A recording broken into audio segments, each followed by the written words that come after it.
Hi, I'm Patrick Dunnican. At Gibbons, we believe that citizens need to be informed about the complex issues that affect their lives.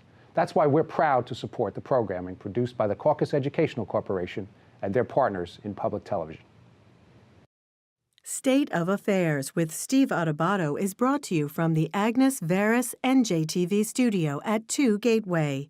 Funding has been provided by the law firm of Gibbons PC, Johnson & Johnson, Englewood Health, Suez, water solutions to meet tomorrow's environmental challenges, NJ Best, New Jersey's 529 college savings plan. Turn a dream into a degree. And by New Jersey Council of County Colleges. Promotional support provided by the New Jersey Business and Industry Association and by Insider NJ.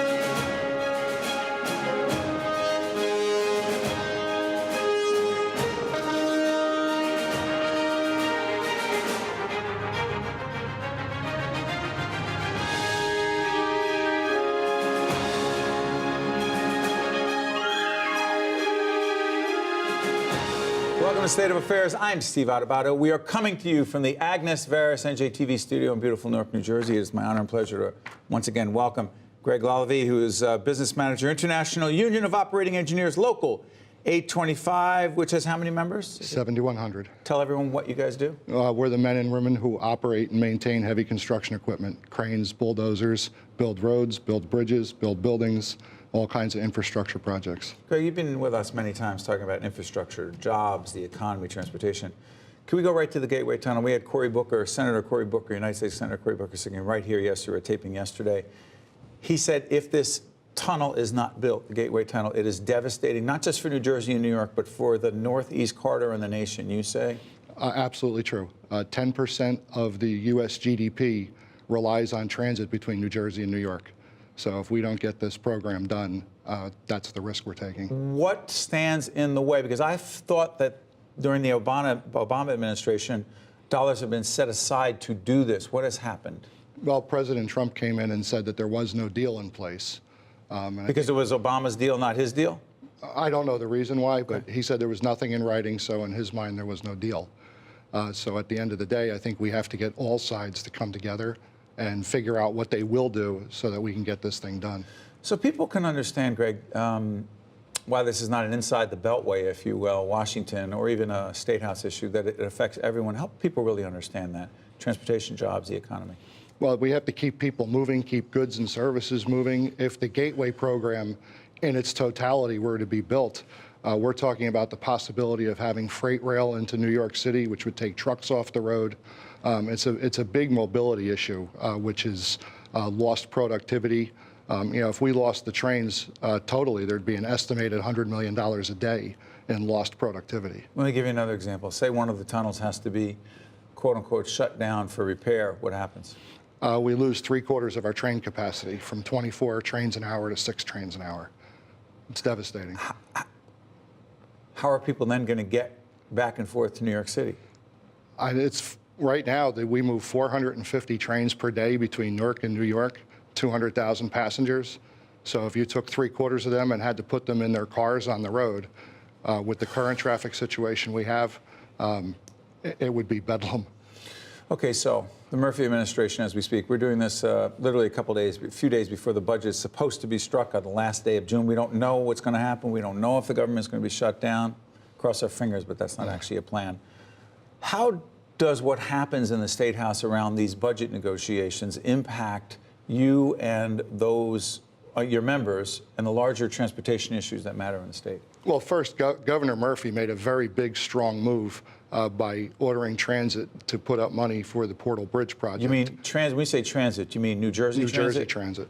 Which is it, or is it not a state agency? I believe it is. Is it some so-called a quasi-state agency, which means the governor appoints the people, I believe, who are commissioners, but they're supposedly independent. But the reality is, if he dedicates the state dollars to New Jersey Transit, does that have to get approved in the budget? I don't believe it does, no. Okay, so what's at stake here with transit? Well, with transit financing the project, Governor Murphy's put a big marker out on the table. Secretary Chow, the U.S. Department of Transportation, has always said New York and New Jersey need skin in the game for the Gateway program in general. Portal Bridge is part of the Gateway program, so Governor Murphy, I think, is putting down. Where's Portal Bridge? Where is that? In Kearney, through over the Hackensack River. You know, put this in larger perspective. We've had many conversations before. Greg and his colleagues they're actually one of the underwriters of what we do here on the Caucus Educational Corporation. And frankly, we're dedicated to trying to help people understand the larger transportation infrastructure issues. Bridges. Could you give me a percentage? I know the DOT, the Department of Transportation, looks at this. What percentage of our bridges are either crumbling, falling apart, or we don't know when they could go? And I'm not trying to be an alarmist here, but they're real numbers from engineers. Yeah, and it's probably somewhere around a third are structurally deficient or functionally obsolete. Functionally obsolete being that it's carrying traffic that it was not originally engineered to carry. It's a reflection of our population growth and the added traffic on the roads. How about the roads? How bad? They could do with a lot of improvement. There's a lot of choke points. We all know where traffic builds up every day. I live in Somerset County. If you don't get to the confluence of 78 and 287 before 4 o'clock in the afternoon, you'll be sitting in a pretty long traffic line that goes back to Watchung. Greg, you know what's so interesting? There's always a crisis going on in New Jersey. The question is, why is transportation, you know, combined with bridges, roads, and the disrepair, the crumbling, the falling apart, why is this not a crisis until some horrific thing happens? You remember the Mianis Bridge not too long ago in another state. It happens, middle of the night, it collapses. People in those cars fall into the river and they die. I don't, again, want to be an alarmist, but is that what it takes? Unfortunately, it seems to be what it takes. And the real problem with it is, talking about Gateway again, you referred to possibly losing one tunnel. If we lose that on a timeline that we don't control with engineering, thought, planning, and construction, then we have to do it under duress, which is more expensive, you know, and all kinds of the cataclysm of not having planned it all out. And then will people then turn around and say, hey, why didn't the government do something about this? Absolutely. To what degree? Listen, I know you lobby in the appropriate way, and you deal with state officials, the legislative side, the regulatory side, the executive branch. To what degree do you think most of our leaders in government, Democrats and Republicans, understand the crisis this really is? Well, 2 years ago, insofar as the state goes, when they fixed the Transportation Trust Fund. I mean, put money in the Transportation Trust Fund for Yes. long-term transportation projects. Go ahead. And with a gas tax. Yes. Go ahead. And set forth an 8-year capital plan. So Governor Christie and the legislators at that time, I believe, acknowledged what the problem was and took steps toward correcting it. Do you believe Governor Murphy and his team understand and are committed to these issues as well? I believe so, yes. He campaigned on infrastructure very heavily. Greg Lalevee is a business manager with the International Union of Operating Engineers, Local 825. People can go on your website and find out. Do you know the website? I'm putting you on the spot. You know Sure. Oh, yeah. It's www.iuoe825.org. Hold on. Do that again. IUOE. 825.org. Greg, thank you, buddy. Thank you very much, Appreciate Steve. all of us. All right. Be safe on Thank the roads, you. everyone. This is State of Affairs. I'm Steve Adubato. We will be right back. You're probably in traffic. To see more State of Affairs with Steve Adubato programs, visit us online at stateofaffairsnj.org. If you would like to express an opinion, email us at info@caucusnj.org. Find us on Facebook at facebook.com/Steve Adubato, PhD. And follow us on Twitter at Steve Adubato. State of Affairs is pleased to welcome our good friend, Senator Tom Kean Jr., Republican leader in the Senate. How you doing, Senator? It's great. It's great to see you again, Steve. Good to have you. Senator, put things in perspective for us. A few days after, when this shows, it'll be a couple weeks, legalized sports betting means what in New Jersey? I think it's positive. It's revenue. It's new energy. I think it's good. Obviously, something that brings people together and I think it's going to be positive for the state. You're not concerned about some of those who say, you know what, we are promoting gambling, and those who may have a problem get sucked into it, and that's the state's responsibility. Well, we always need to be protective of the downside. And my hope would be some of the revenue that we use will be used for some of those addiction and other related problems. That happens in any venue. But the goal is here is say, legalize what's already happening across the country, make it a regulated industry, and then also protect people on the downside who may have a gambling addiction. It's interesting. This is bipartisan, isn't it? It was strongly bipartisan. And that's rare in the State House. You see the dome behind you. That is rare. Well, actually, it should be more common. I mean, there are things that I think we can find common ground on ways to make the state more affordable, make sure people can go to school in the state of New Jersey, make sure people can afford to live here. I mean, what should be our common goal is 3 generations of families live in the state of New Jersey. And there are ways we can get there on real and substantive policies, but when people look at Trenton right now, they say, who's racing to increase taxes? You've got a Senate president that wants to have the highest corporate tax in the country, Steve Sweeney. You have a governor who wants to have the highest income tax in the country. And at a time when New Jersey is saying, we want to attract people like Amazon, we want to attract millennials, we want to attract people who are going to be, the wonderful citizens of New Jersey, that's sending the very wrong message. So unfortunately, the Democratic majority is focused on increasing taxes. The Senate Republicans and others are saying, how do we constrain costs? I mean, can you imagine a state where people are saying our property taxes are affordable? Their educational opportunities, not only in the K through 12, but the higher education sphere as well. That's actually affordable and it's achievable in many cases. And if you can say, okay, I'm going to get my first job out of college in New Jersey. I'm going to get my second job in New Jersey. And stay in New Jersey? And stay in New Jersey. And I'm going to, and then I'm going to retire in New Jersey. Because think about this. The one thing people are talking about is they're saying right now, in 5 years, I'm leaving the state of New Jersey. Too many people are saying that. And the more people say because it's unaffordable? Because it's unaffordable. And so what they're saying is, if they change that state in 10 years, I'm going to give the state a chance, that means they're not moving to Pennsylvania. Because people moving to Pennsylvania. Or Florida. Not to the weather. No, they're not moving to Florida. What do you mean they're not moving? There's no income tax there. That's true. But most people are moving to Pennsylvania or New York State. Because of a lower income tax? Because of the lower tax rate overall. Okay. And they don't tax retirement incomes, there are a variety of things like that. So you have people who are doing that at all ages. But Senator, if you look at great companies like J&J. What does J&J have to do with it? Well, think about this. Half of their employees, 8,000 are in New Jersey, half are in Pennsylvania. The last two CEOs are Pennsylvania residents. A company in New Brunswick? Yes, has half By the way, of its J&J employees. happens to be one of our underwriters. And it's a great company. It is a great company. But half of its employees are in Pennsylvania. So what we have to do is this.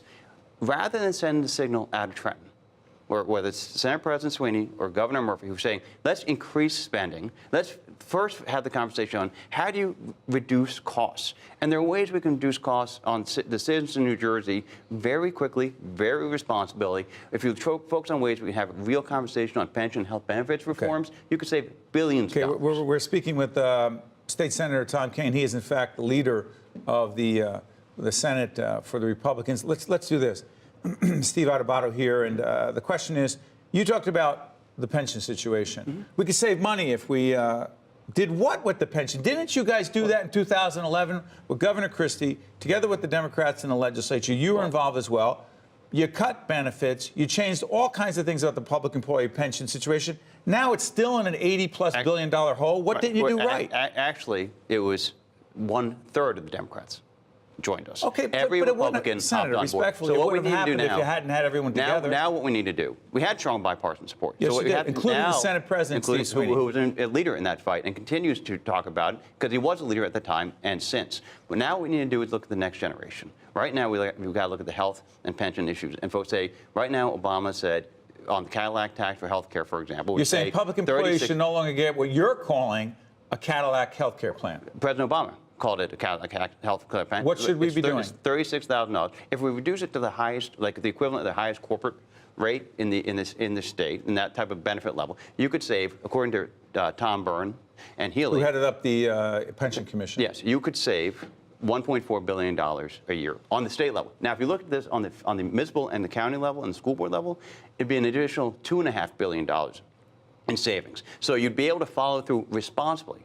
While you'd meet all of your obligations and all your responsibilities. But won't you be hurting public employees who are not overpaid as it is? You would actually be able, we can find common ground in this area. We found common ground in the past on a bipartisan basis. We can find common ground here. Everybody from Republicans and Democrats alike want to say, if you focus on those individuals, we've got to honor the obligations to those employees, honor the obligations of taxpayers, because at the end of the day, they would have what would happen here is they would be able to spend less on a daily basis for their own health care. So it'd be more affordable for the taxpayers as well as the employees. It'd be a responsible approach that I think we can have strong bipartisan support on going forward, and it'd be billions of dollars responsible. Do this, Senator. By the way, with Senator Tom, Kean, Steve Adubato here, I just want to ask you this real quick. Higher education, there was a study that was done.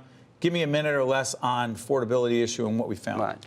Well, what we have to figure out, why are students leaving the state of That's New the Jersey? brain drain. It's brain drain. What kind of advice are they getting from their high school guidance counselors when they're looking at their career choices? What kind of pressures are happening at home? What do we need to do to say we've got great high schools, great higher education plans, but there's no plan. We've not updated the college, how we spend money on colleges from the state level since Rutgers became the state university in the 60s. So what we've got to say is, how do we refocus the purpose, have a strategic mission, and find common ground to say, we got to make high school and people graduate from high school, college, career ready. We've got to have colleges that are affordable and have meaningful degrees that can translate to jobs. We've got to have a partnership between everybody from higher education to government to industry to nonprofits.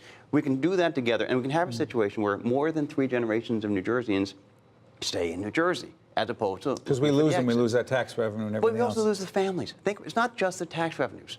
Think about this. People are on the planes more frequently now than they've ever been before. Think about what that does to the time you spend with your family. Think about the people on Father's Day who missed it because their parents are in Florida or in Pennsylvania. Think about the kids that had to do a phone call because or of economic Skype. reasons, Because of economic reasons. And the family impact on that. Think about the strength of the families and the state. That's what gets the pride of the state. One more quick item, Senator. I want to ask you about the quality of water. You're concerned deeply about this, particularly water quality in urban schools. Go. Yes. We need to do everything we can to make sure that the lead is not getting into those schools. But how is lead getting into the water in those pipes? They're old pipes. We need to focus on how do we, the infrastructure that's going to be a conversation I think the legislature is going to have now. How is how the lead, solder that's in the pipes, how is that seeping through, and what's an affordable, responsible solution? We've got the lessons to learn from Flint, Michigan. There's lessons to learn from across the country. Could we have that again? Could we have Flint in New Jersey? I think we've got to do everything we can to make sure we've got to have the safe drinking water throughout New Jersey. This is State Senator Tom Kean, who has been the Republican leader for a few years? Yes. How many? Going on 12. Does it feel longer? Senator Tom Kean's in the House. This is State of Affairs. I'm Steve Adubato. Thank you, Senator. Thank you, Steve. We'll be back after this. To see more State of Affairs with Steve Adubato programs, visit us online at stateofaffairsnj.org. If you would like to express an opinion, email us at info@caucusnj.org. Find us on Facebook at facebook.com/Steve Adubato, PhD. And follow us on Twitter at Steve Adubato. We're pleased to welcome Dennis Drazin, who is the CEO of Monmouth Park Racetrack in New Jersey, one of the most beautiful tracks in the nation. It is. Thank you. Because? It's a jewel of racing. It really is. It is. It's gorgeous. And I was just saying, full disclosure, my family's been there many times. Not that we bet, we just, that's a joke. Listen, legalize sports betting. As we do this program toward the end of June, it happened. I saw Governor Murphy. He was the one who placed, I believe, the first bet. He was. He came down on Thursday. He placed the first bets. He bet Germany to win the World Cup. Yes, he did. And the Devils to win the Stanley Cup. How many people did you have on Father's Day? Father's Day, we had 23,700 people all clamoring to come bet racing, enjoy our park, and bet sports betting. Dennis, break this down for us. I mean, you were telling me before we got on the air that you and your colleagues have been planning for legalized sports betting in Jersey since 2013. Yeah, we started the first renovation 2013. We've actually been in this fight with the leagues for over 6 years. Professional sports leagues. Correct. And we first built out the William Hill Sports Bar in 2013. We got stopped again in 2014 with an injunction from the leagues. And then after the Supreme Court arguments on December 4th, I was pretty certain we were going to win. And so we went ahead and spent additional money, another $1.5 million, to renovate our grandstand to be ready for opening day. And, we're into it for $5 million now between renovations, legal fees, and the struggle. But biggest bet I ever made, and we won. We're ready to do sports betting at Monmouth Park, and it was well received. The first 4 days of business was terrific. And I think it's really going to make a difference. It's going to bring people back to racetracks and casinos. It's going to make us healthy again. State of New Jersey is going to get a good tax revenue from all this. And it's really, you have to look at it for the big picture. This was a huge victory for states' rights in this country. Why states' rights? Well, the Supreme Court, when they looked at the United issues, States Supreme United Court. States Supreme Court, when they looked at the issues of 10th Amendment, federalism, states' rights, they ultimately decided that the states' rights issue prevailed, that the federal government can't enact the law that prevents the states from controlling their Except own for a destiny. couple states, they said it was okay. At that time, there were 4 states that were grandfathered. Yeah. But putting that aside, Right. what really happened is this is a $400 billion illegal market in this country, sports betting. Offshore, bookies, crime family ties. And while we won't get all of that business, this country is now going to see a large part of that market shift over to legal, regulated. And tax revenues. And tax revenues. I don't want to make for a the case country. for you guys. It's already done. But there will be significant tax revenues. Governor Murphy actually sat here on this set at NJTV studio in Newark before he was governor and talked about why he thought it was a good idea. But I'm going to also ask you this, devil's advocate question. Someone said, you know what, this legalized sports betting thing may get some folks involved in gambling that may otherwise not and could cause problems, you say? Well, I think those people, you know, that may get over their head, if that's what you're asking about. It's said about the lottery as well, but go ahead. We're very focused on the problem gambling aspect of this. There's not one ad that we can put out there that doesn't send the message, if you or anybody that you know has a problem with gambling, here's the 1-800 number to call. You're supposed to be betting with your heads, not just with your hearts. So we're very focused on trying to protect that aspect of our public. But I think right now, if people are out there betting illegally, they've got that problem anyway that they need to overcome. So, you know, with us, you're betting in a legal, safe environment. If you go to a bookie, you get in over your head, you got problems. Here's a question about the professional sports teams. You said to me before we got on the air that this so-called integrity fee, I believe the NFL, some other professional leagues were saying, you owe us. You should give us a quote-unquote integrity fee. They went to court to argue this, Dennis, that we should get a cut of what you make from legalized sports betting. Dead issue, A. B, what the heck are we talking about? So it's a dead issue, but, you know, we were in this battle for over 6 years. The leagues at any point, the professional sports leagues, could have come to New Jersey, worked out a revenue share, worked out a resolution that would have been good for everybody.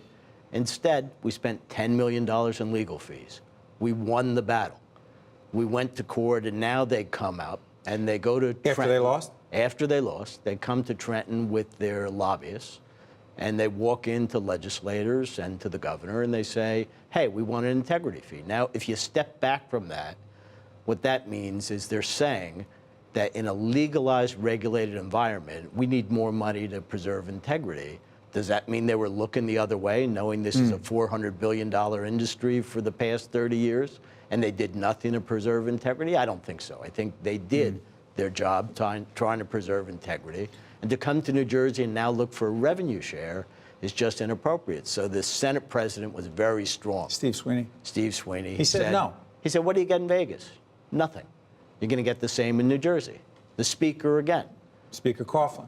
Nothing. Gave nothing. Governor ultimately signed a bill that gave them nothing. Now, they're out there around the country. No, they're pushing. Trying to get this integrity fee, but it's just not justified. If you look at all of the leagues, they have their issues. There are many problems when you look at integrity. For example, you have a number of games that I could rattle off where the public believes that the refs got it wrong at the end of the game.